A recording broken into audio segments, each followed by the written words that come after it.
Lap 148 at Michigan, 200 miles per hour, and in 1 second, Chase Elliott's race exploded into chaos. He got loose, he hooked right, and what happened next sent shockwaves through the entire garage.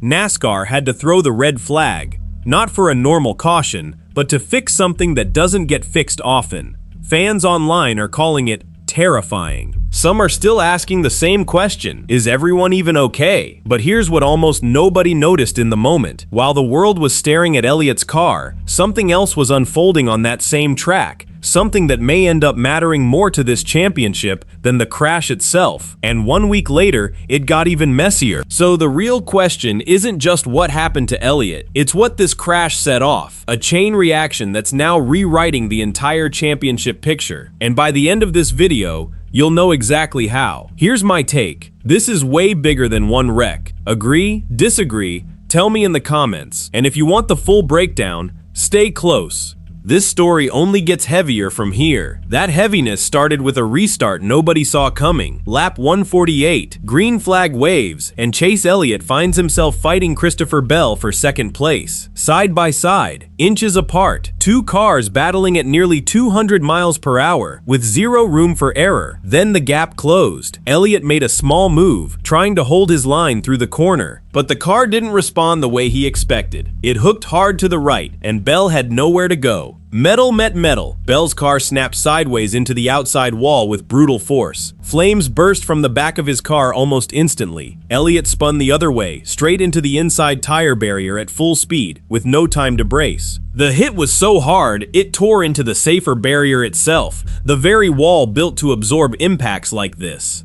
NASCAR had no choice. They threw the red flag, not to clear debris, but to rebuild a section of the wall before the race could even continue. For a few tense minutes, nobody outside the garage knew how bad it really was.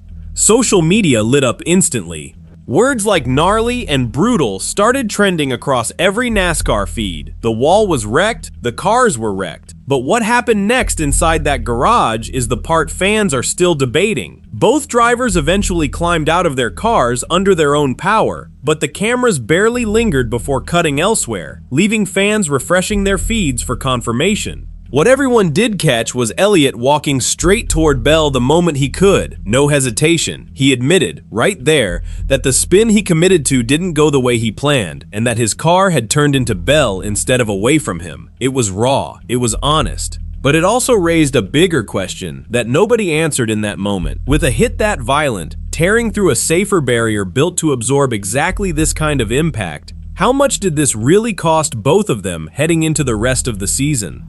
Because here's the part almost nobody connected in real time. While everyone's attention stayed locked on the wreckage, the points leader of the entire championship was already in serious trouble, in a completely different part of that same race. Nobody was watching him, but what happened to him that day mattered more than anyone realized. Tyler Reddick, the man sitting on top of the standings all season, crashed out in stage 1, same race, same Sunday, a DNF. While every camera in the building was pointed somewhere else. Reddick hadn't exactly cruised into Michigan either. Earlier this season, his team battled an alternator issue and a failing cool suit during a win at Darlington, and still found a way to the front. That kind of resilience is what built his reputation as the man nobody could catch all year. But resilience doesn't mean much when your car is already against the wall before the race reaches halfway. And the math behind your championship lead is quietly starting to shift while the cameras are pointed somewhere else entirely. There's also a manufacturer battle simmering underneath all of this that makes everything messier. Toyota has won the vast majority of races this season, and one organization alone, Joe Gibbs Racing, accounts for a huge chunk of those wins. When one manufacturer and one team keep finding speed nobody else can match, week after week, it changes how every other team prepares and how much pressure builds heading into every single Sunday. There's a deeper layer to that pressure that fans have started noticing too. 6 cars went through NASCAR's R&D center for further evaluation after that Pocono race, including several of the season's top contenders. NASCAR has been clear that getting pulled for inspection doesn't mean a rules violation, it's a standard part of the process. But when the same connected organizations keep ending up in that conversation week after week, the garage doesn't just shrug it off. 2 former Cup Series champions, Joey Logano and Brad Keselowski have reportedly been pushing NASCAR directly for deeper post-race reviews.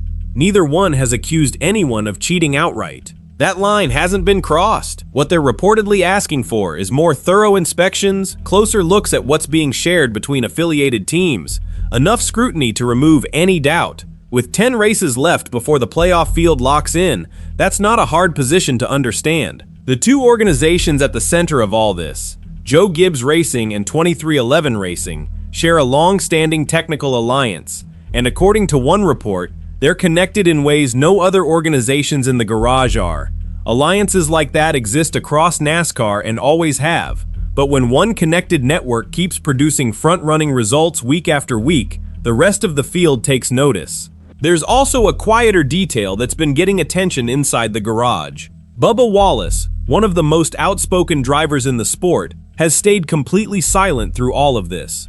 For a driver who rarely holds back, that silence alone has people asking questions, even without anyone drawing a real conclusion from it. Both organizations have pushed back firmly, pointing to a season of clean inspections as proof there's nothing to find. Hamlin himself brushed off the speculation entirely, crediting his team's preparation and confidence rather than anything else. There's no formal investigation, no announced penalties, just questions that keep circling every time the same names keep ending up in victory lane. That pressure was already building, and one driver was about to make it explode. 1 week after Michigan, at Pocono, Denny Hamlin won again, his third win in a row, and his 8th career win at that track, a record that belongs entirely to him. Reddick finished second, just over a second and a half behind, but the new points told a much bigger story than the finishing order alone. Hamlin's win carried its own historical weight too.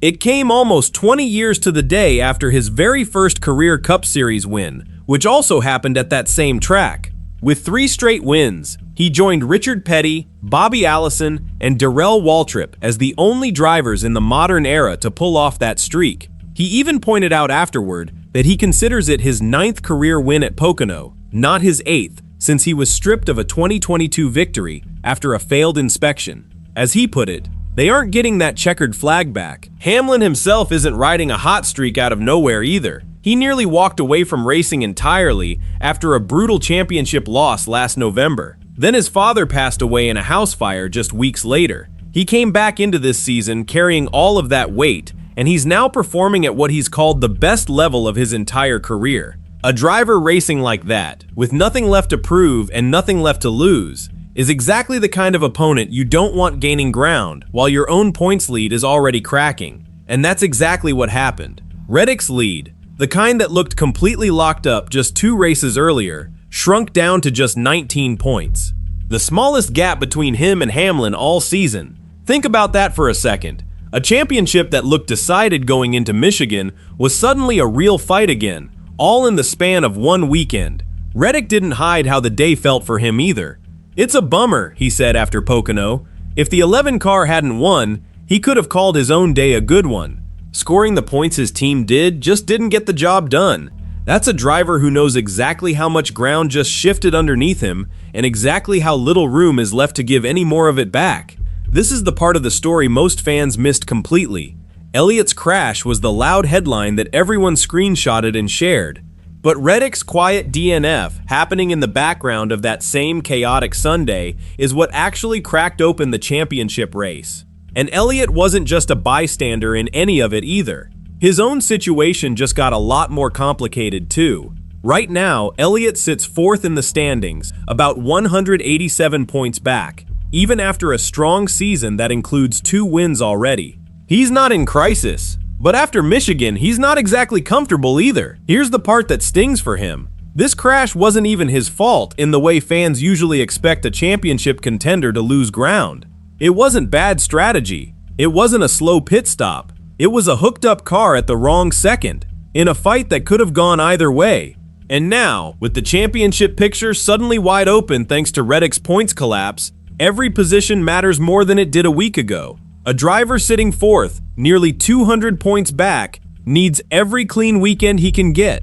Instead, he's walking away from Michigan with a wrecked car and a story that's about him for all the wrong reasons. That tension matters even more once you look at exactly who's clinging to the edge of the playoff field right now. Shane Van Gisbergen sits 14th in points, just 10 ahead of Brad Keselowski in 17th. Eric Jones and Austin Cindric sit 15th and 16th, both only 4 points above the cutoff line. Logano himself sits 21 points outside the top 16. In a field this tight, every single lap left in the regular season carries weight that didn't exist a month ago.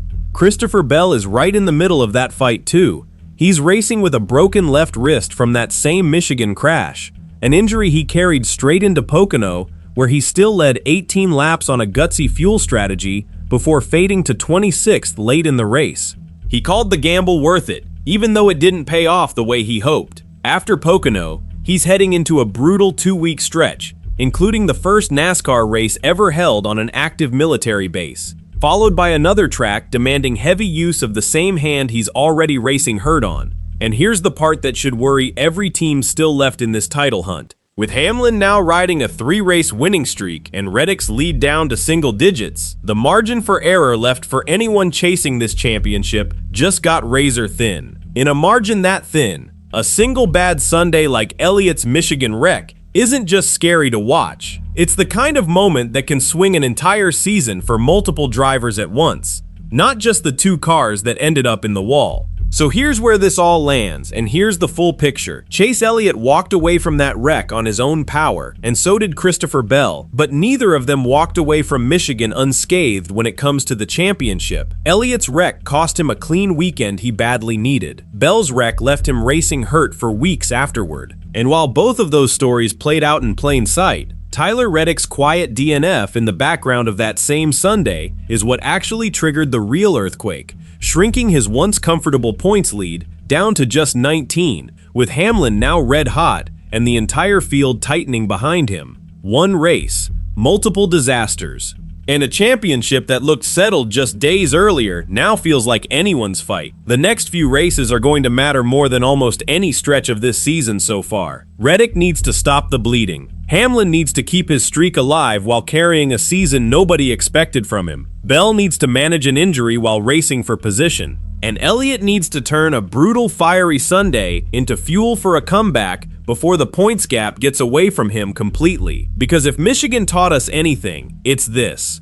In a championship this tight, one crash, one DNF, one hot streak can flip everything in a single weekend. So here's my take. This wasn't just Chase Elliott's scary crash. This was the day the championship cracked wide open for everyone still chasing it. Do you think Elliott can claw his way back into title contention, or has this title race already slipped away from him? Let me know what you think down in the comments. And if you want to stay ahead of every twist this championship throws at us, hit subscribe now, because this season is just getting started.